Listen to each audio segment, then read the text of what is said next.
Hey everybody, it's Paul Yokobitis from Cary Estate Planning, back for another installment of our 366 video challenge for 2020.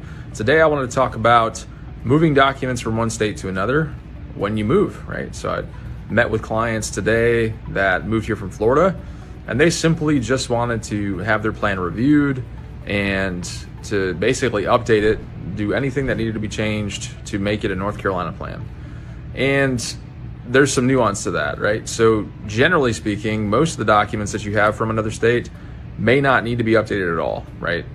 From a legal validity standpoint, assuming that the lawyer in the other state did everything appropriately, most documents from estate planning in another state will still be valid here. We have the Uniform Trust Code. Most states in the United States have that adopted in whole or in majority. So usually trusts, if they're in another state, are just as valid here as they are anywhere else. The same goes for wills. There can be some logistical differences as far as how we probate an out-of-state will versus an in-state will. But for the most part, as long as it was validly executed in another state, it's going to be valid here. Same with powers of attorney, same with ancillary documents generally.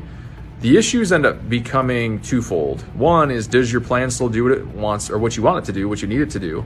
And will you be met with resistance here if you try to utilize documents like a healthcare power of attorney or a financial power of attorney? So usually when people move here from another state, we're reevaluating their intentions. We're doing another discovery process. So for instance, clients today, they live in Florida. In Florida, it's really a common strategy to utilize a trust to own real estate. And that's because there are specific tax exemptions for homestead there that trust can be specifically drafted to maintain should something happen to you. But also real estate is considered a probate asset in Florida. So in order to avoid the entire value of your home being part of probate, you generally would put your house in trust. So that's a very common strategy in Florida.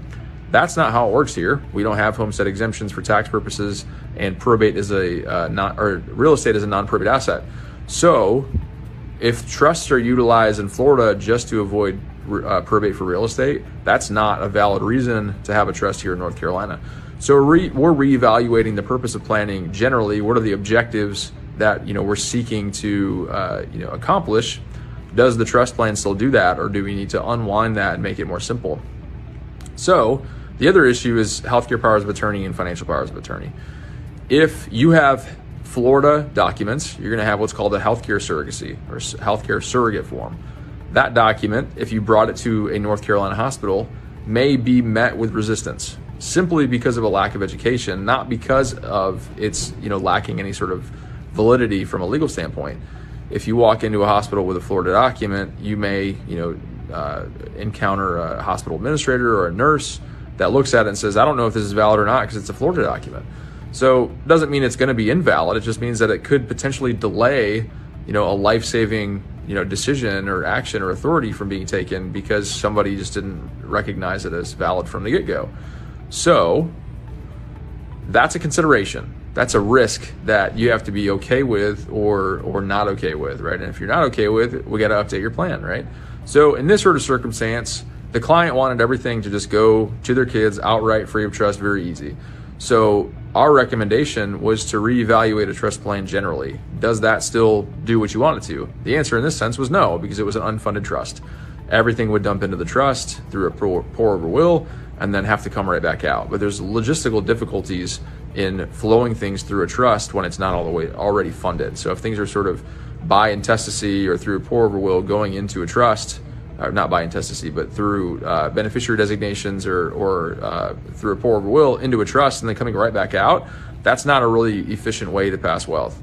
So our recommendation was to reevaluate, whether or not just a will-based plan would be appropriate at this point. So terminating the trust, reforming the wills, and then updating the powers of attorney to be North Carolina documents to make sure that there isn't any resistance at the local level. Not a perfect solution. Certainly, this couple may decide to not do anything. Totally fine. That's up to them, and it's based on their risk tolerance and their willingness or unwillingness to tolerate those risks, right? Just considerations though, just because you moved here from another state doesn't mean your plan's invalid or doesn't mean it needs to be updated. It's all up to you, and it's based on your risk tolerance. Obviously, it should be reviewed as we did for this Florida plan, but it doesn't mean that you have to, reinvent the wheel and do a brand new plan. If you have any questions about out-of-state documents or probate or anything like that, drop it in the comment box below, or you can click on the link below to get on our calendar for a private initial strategy meeting to talk about your specific planning needs or review your planning documents. If you like these videos, keep an eye out for more coming on the pipe next few days. Click on our YouTube link and subscribe so you can be kept up to date when a new one comes out. Hope you all have a great rest of your week. This is Paul from Cary Estate Planning.